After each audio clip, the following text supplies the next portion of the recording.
de l'info, c'est la revue de presse de Nicolas Canteloup.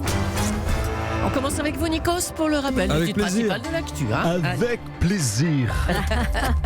L'info surround, c'est bien sûr Alexandre Benalla et son camarade Vincent Crass du mouvement En Marche qui ont passé leur première nuit en prison. Ça y est, avec 2 membres en tôle, En Marche devient enfin un parti politique comme les autres. Bon, Alexandre a passé sa nuit en prison, mais le connaissant, il a accepté seulement d'aller en prison après qu'on lui ait donné le double des clés. C'est son style, voilà. Après l'incarcération de Vincent Crass, a noté aussi l'incarcération de notre ancien expert ciné, Bruno Crass. Oui, Bruno Crass, qui a été incarcéré, on l'a appris dans la nuit, il aurait déclaré « All Inclusive est un bon film ». Oui, alors là, c'est vrai que c'est très grave, ça mérite de la prison ferme, on est tous d'accord. S'il vous plaît, excusez-moi, je m'immisce, j'adore m'immisquer. Oui. Bonjour Nicolas Sarkozy. Oui, merci, vous m'avez reconnu. Quand même. Dites donc, non, franchement, ça va trop vite, la justice. Un enregistrement de Mediapart et on se retrouve en zonzon, en tôle. Franchement, là-dessus, je suis d'accord avec Jean-Michel Apathy. C'est trop rapide. Il faut d'abord envoyer une convocation avec... Ben oui, c'est la moindre des choses. Avec bien sûr le petit timbre-poste, Madame Bouchard qui va avec. Timbre-poste. Hein, Jean-Michel? Non, là-dessus. En plus, c'est un enregistrement totalement inégal. On ne connaît pas la date. Les sons, on les trafique comme on veut. Les voix, on les trafique aussi. Là, vous voyez, c'est ma voix, mais c'est pas moi qui parle. C'est la preuve qu'on peut trafiquer. Et encore, je vais vous dire une chose. Je ne dis pas tout ce que je pense, parce que je vais vous dire une chose. Je peux pas aller en tôle, moi. Puis surtout, je suis pas avocat et je suis pas bien payé. Voilà, au passage, je glisse. On l'a bien entendu tout à l'heure. Oui. Allez, merci Jean-Michel. Jean-Michel Apathy. Emmanuel Macron était hier en Alsace où un cimetière juif a été profané. Bonjour, Monsieur le Président. Oui, bonsoir à toutes et à tous. Bonjour à tous les membres de votre salle de rédaction. D'ailleurs, on me dit que des juifs se sont glissés dans la salle. Allez. Vous pouvez rester. Ça vous rappelle des proches. Hein. On me dit aussi que des antisémites se sont glissés dans le pays. Alors vous pouvez partir. Vite, on ne vous retient pas. Alors hier, vous êtes tout de suite rendu en Alsace, dans ce cimetière profané. C'est rare de vous voir réagir à chaud comme ça. Oui, je devais le faire, mais j'ai réagi à chaud. J'ai réagi tout de suite. Contrairement, je ne peux pas rester silencieux. Contrairement à la Lexus de Monsieur Abiker. Oh là là, décidément. Il y a 8 jours, vous l'avez noté, je faisais la tournée des mers.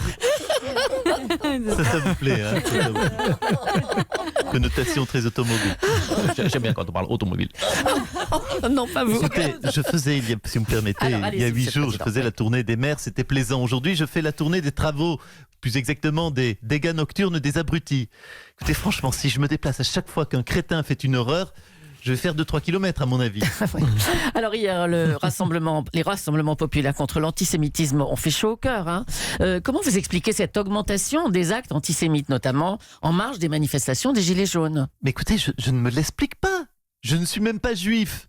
Que des manifestants m'en veuillent à moi, je peux comprendre. Ça n'a rien à voir. Je ne suis pas juif. Est-ce que j'ai la gueule de Popek avec des papillotes? Non.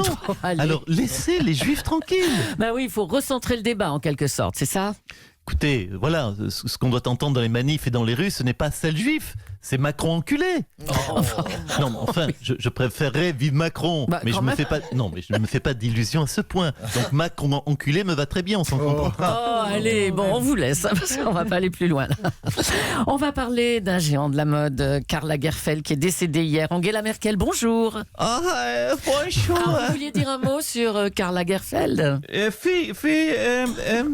Quelle tristesse.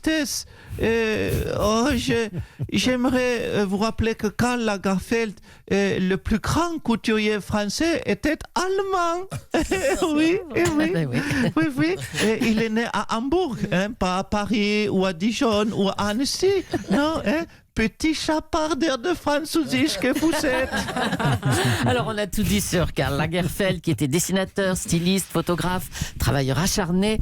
Quel trait de son caractère vous retenez, vous, Angela? Vous parlez aussi mal français que moi. Je vais vous puter. Je vais vous buter. Non, vous putez sur les mots, pas vous puter directement. Non, on n'est pas aussi radical que ça, monsieur Aliagas. Alors, Nico, C'est pas le régime qui des remontent. colonels de la Grèce. Et Alors, pas de leçon à me donner, madame. alors, Vous retenez quel trait de son caractère? Voilà la question. sans hésiter, le côté visionnaire de Karl Lagerfeld. Je vais vous raconter une anecdote. Oui. Je me souviens d'un casting de mode dans les années 80. Il y avait Claudia Schiffer et moi dans le couloir. Et j'hésitais à l'époque entre une carrière politique et une carrière dans le mannequinat. Et Karl, je me souviens toujours, Karl m'avait dit, Angela, moi, à ta place, je ferai de la politique. Comment? Et j'ai posé la question, mais comment a-t-il pu voir en une seconde que j'étais plus faite pour le Bundestag que pour la Fashion Week?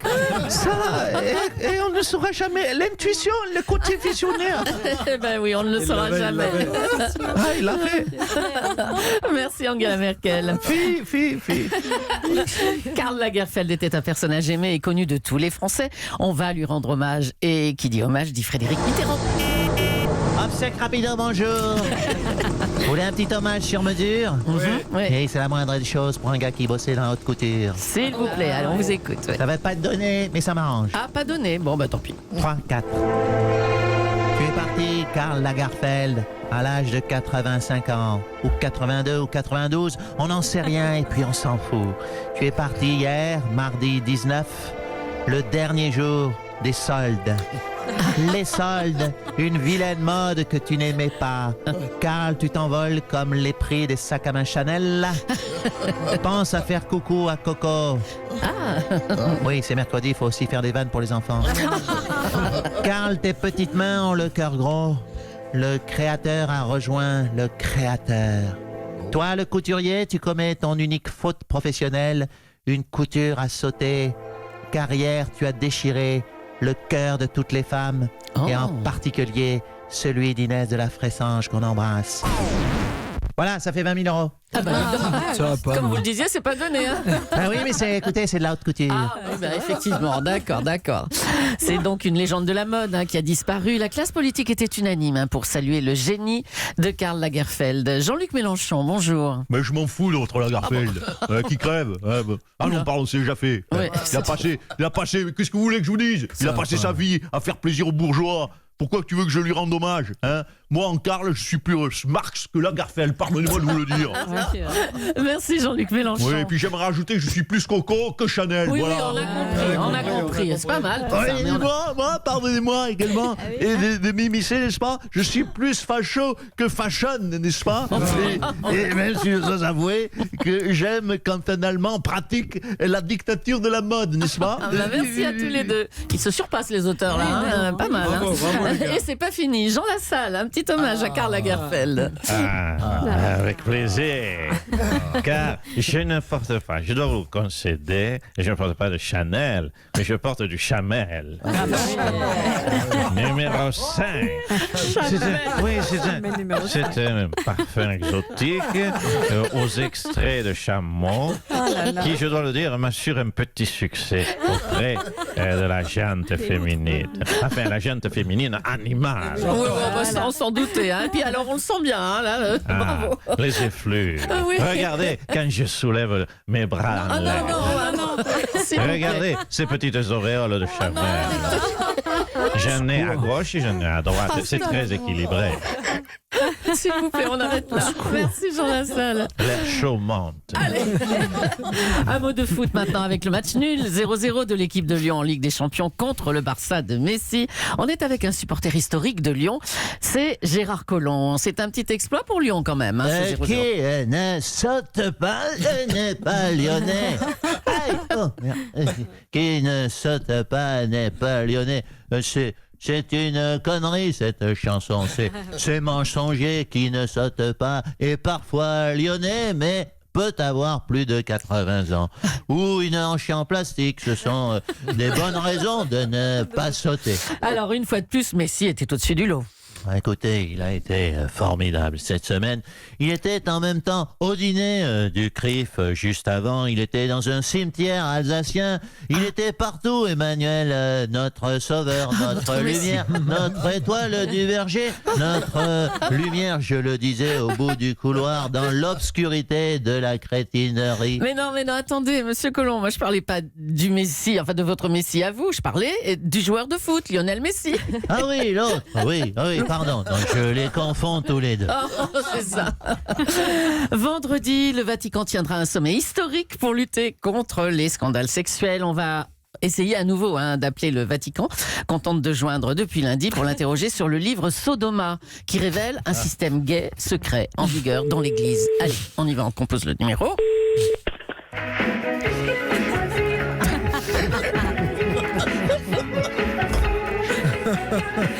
Bonjour. Tu es bien sur le répondeur secret du Vatican, le réseau numéro 1 des prêtres coquins.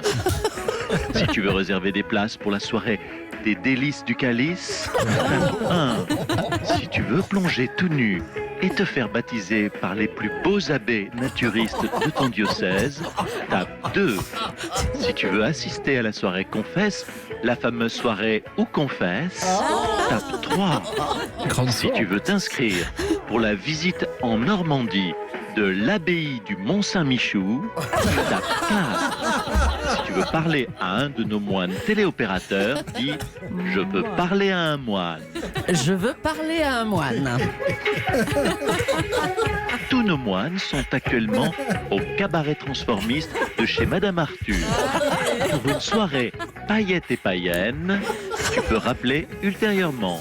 À bientôt sur le répondeur secret du Vatican.